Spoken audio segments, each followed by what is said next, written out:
500 KG ওজনের এক মহিলা ভুল করে একটি পাথরের সিলের উপর পা দিয়ে ফেলল। সিলটি ভেঙে গেল এবং 100 বছর ধরে বন্দী থাকা এক ভয়ঙ্কর জিন বের হয়ে এলো। বাইরে আসতেই জিন সেই মহিলাকে বলল সে যেন তার 3টি ইচ্ছা চায়। তার 3টি ইচ্ছা পূরণ হলেই জিন চিরতরে মুক্ত হয়ে যাবে। কিন্তু মহিলা তার কথা ভুল বুঝল। সে ভাবল জিন হয়তো তার সৌন্দর্যে মুগ্ধ, তাই সে প্রথম ইচ্ছাতেই বলে ফেলল জিন যেন আবার সেখানে ফিরে যায় যেখান থেকে সে এসেছে। পরের মুহূর্তেই জিন আবার ঠান্ডা সমুদ্রের গভীরে পড়ে গেল এবং পুনরায় বন্দী হয়ে গেল। আবার শত শত বছর কেটে গেল। একদিন এক ধনী ব্যবসায়ীর চাকর মাছ কাটছিল। তখন মাছের পেট থেকে সে একটি সোনার বোতল পেল। ব্যবসায়ী সেই দামি বোতলটি তার 18তম নতুন স্ত্রীকে উপহার দিল। স্ত্রী বোতলের ঢাকনা খোলার সাথে সাথেই বেগুনি ধোঁয়া চারদিকে ছড়িয়ে পড়ল এবং জিন আবার বের হয়ে এলো। জিন আবার বলল সে তার 3টি ইচ্ছা পূরণ করবে। কিন্তু এই মহিলা অন্যদের মতো ছিল না। সে সাথে সাথে কোনো ইচ্ছা চাইল না, বরং সে জিনকে তার নিজের তৈরি অদ্ভুত সব আবিষ্কার ও শিল্পকর্ম দেখাতে লাগলো। সে ছিল খুব দক্ষ একজন শিল্পী, কিন্তু তার প্রতিভা আজ পর্যন্ত কেউ দেখেনি। জিন তার কাজের প্রথম সাক্ষী হলো। তার প্রথম ইচ্ছা ছিল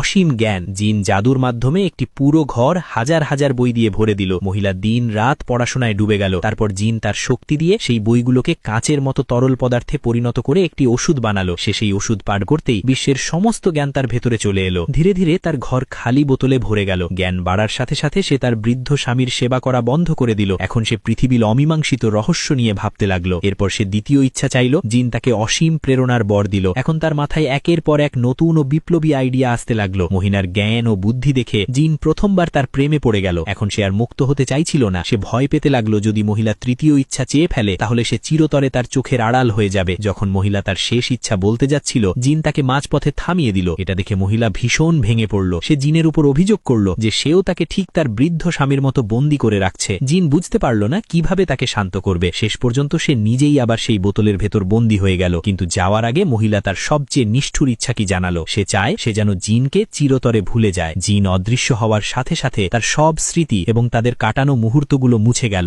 আরও 1000 বছর কেটে গেল। একদিন সেই বোতল ঘুরতে ঘুরতে একটি পুরনো জিনিসের দোকানে এসে পৌঁছল। এক মহিলা অনেক দামে সেটি কিনে নিল। সে বোতলটি বাড়িতে নিয়ে গিয়ে ধুলো পরিষ্কার করতে লাগলো।